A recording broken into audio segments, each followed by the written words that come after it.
Life, culture and current events from a biblical perspective. 2020 with Neil Johnson on Vision.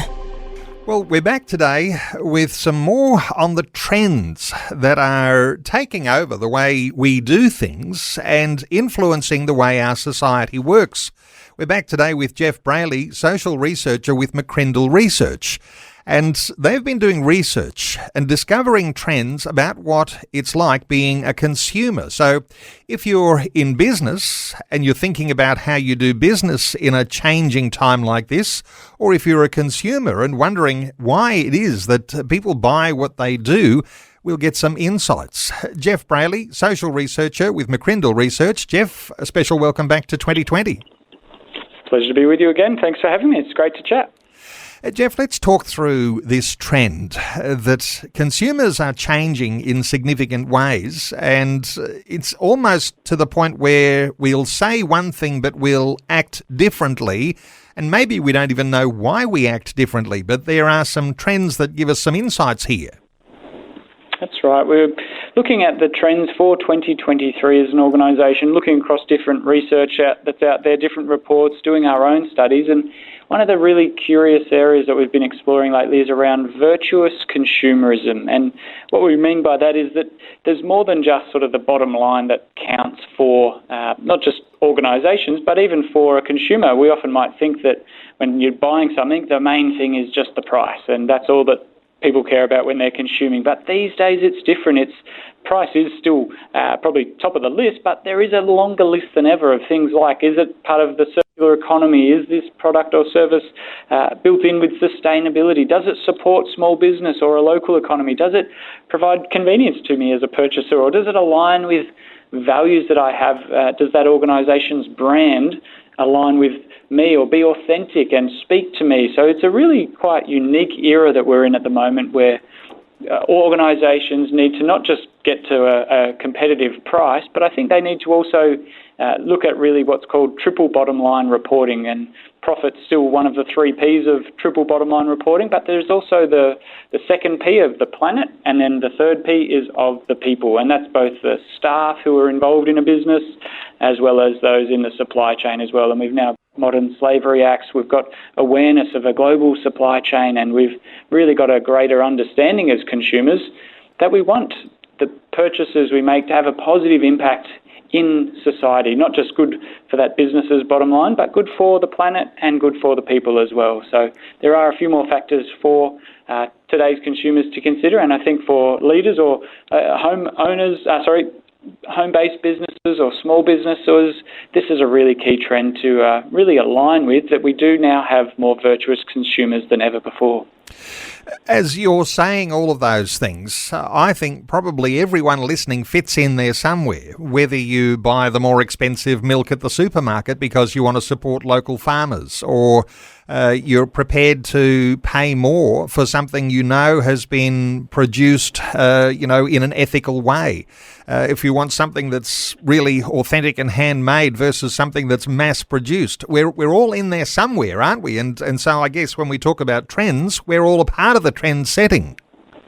That's right, and this is where we're really just identifying what's happening in society, the ways people are spending, the ways people are learning about organisations, and I think there's some great resources out there to help ethical consumers or virtuous consumers, and a great client we've been privileged to work with is Baptist World Aid Australia, who've produced the Ethical Fashion Guide, which provides insights into organisations and really gives consumers an opportunity to learn about the supply chain, the quality of their sustainability. And so in an era where there is greenwashing, and what I mean by that, if you haven't heard greenwashing, this is where organisations might just be putting on a bit of a marketing campaign, showing some images of nature and maybe doing a bit of activity that does do some good, but making it look like the whole organisation has a real kind of approach that is looking after natural resources and preparing for future generations, whereas I think consumers want to get something that's got some real integrity and something that's quite robust. And so they're looking for information on websites, looking for that detail. Has this product or service been made in a way that's going to be better for the community, better for the planet, better for the staff at that organisation, and for big multinationals? I think that provides a real challenge, and we're seeing a bit of a shift from sort of this industrialised multinational to local artisans. And so this is another trend of the year where in this era of pretty competitive pricing, people want more than just that cheapest product. They're looking for something made local. They're prepared to support that local artist, that local baker, that local small business in a digital economy. And so people today are looking for something that contributes to society. They're using that spending power for good to have those positive social impacts that look after the planet. And so I think that's something business owners need to manage, as well as every person listening. As you spend your money, it's really important to do that research and look into those companies you're purchasing from and see what does that look like when it comes to their sustainability, their environmental approach and their governance. That ESG reporting is going to be really crucial going forwards. Geoff, if we were locked into a lower socio-economic environment, if we were living in a developing country and we had no choice, we just had to shop according to price, is it because we are a relatively wealthy nation that people have got extra disposable income that we start to use our wealth in what we might think of as a more ethical way and wanting to do something that's worthwhile? There's a certain good feeling about what you might do with your money. Is that something that's driving us? Where does that come from, do you think? Yeah, I think the purchasing behaviours are fascinating around what drives Australian purchasing, and certainly price. When we surveyed 1,000 people, we found that the top value that people look for is price. So that still is the top issue. Second, though, it was simplicity of purchase. So people want an easy transaction. It's the era of one-click purchasing.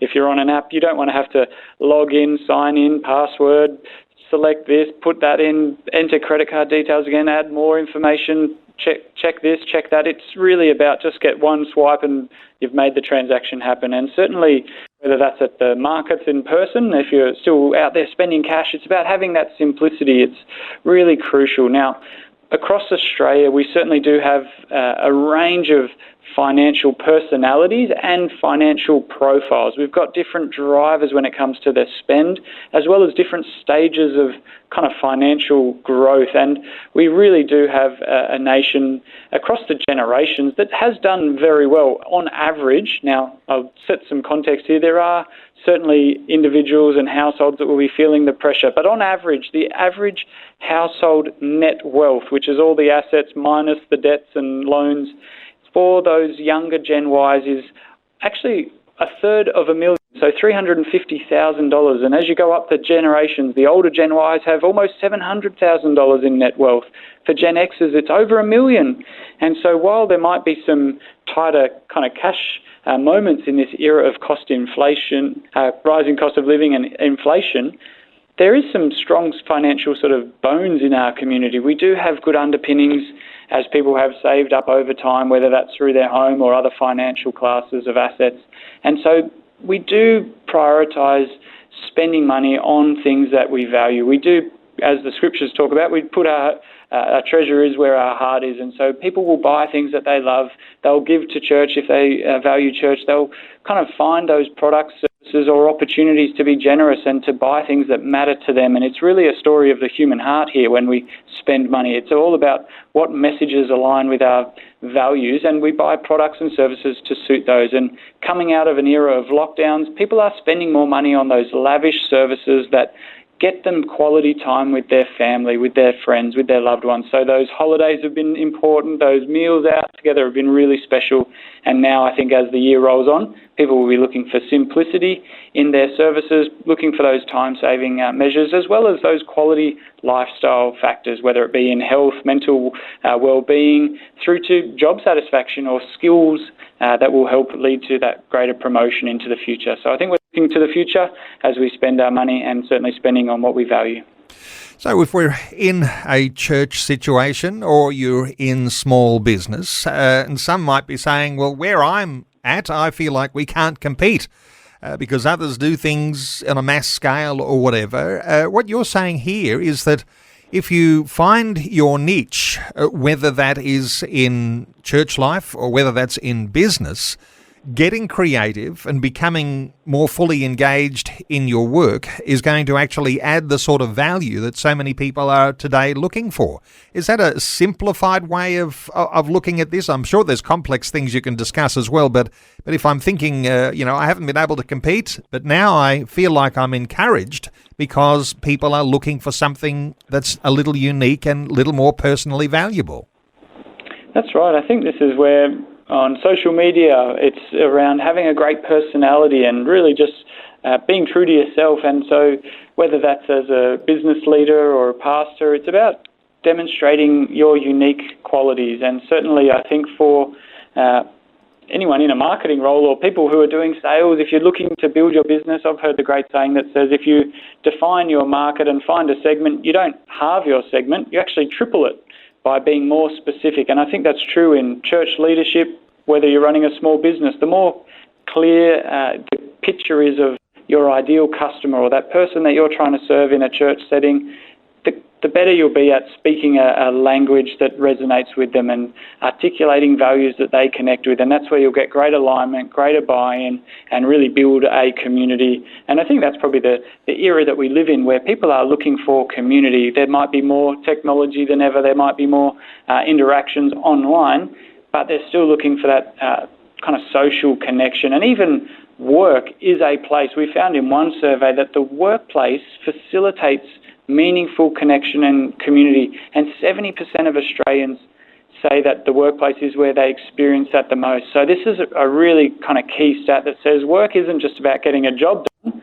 It's a place of social interaction, it's a place of purpose and a place of belonging. So any managers listening certainly are really social architects, where they're fostering an environment for that interaction where people can thrive, where they can use their skills, where they can kind of speak a common language and experience those shared values as people work towards a common goal. So certainly plenty for business leaders in these stats today, and I really hope that's been helpful to articulate that the workplace is a crucial place for community leadership. We need community builders in church as well as in workplaces in society.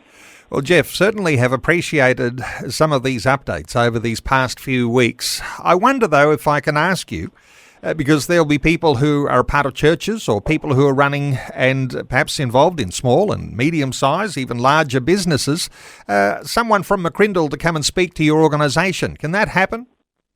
Absolutely. We'd love to interact and share our trends, share the insights we've been fortunate to discover, and help empower human flourishing across society. So we'd love for people to reach out via jumping on our website, mccrindle.com, and just drop a note in the Contact Us section, and we'd love to arrange a conversation. Well, Geoff Brailey, social researcher with McCrindle Research, that website, mccrindle.com. Geoff, thanks so much for the update today on 2020. Thanks so much, Neil. Thanks for taking time to listen to this audio on demand from Vision Christian Media. To find out more about us, go to vision.org.au.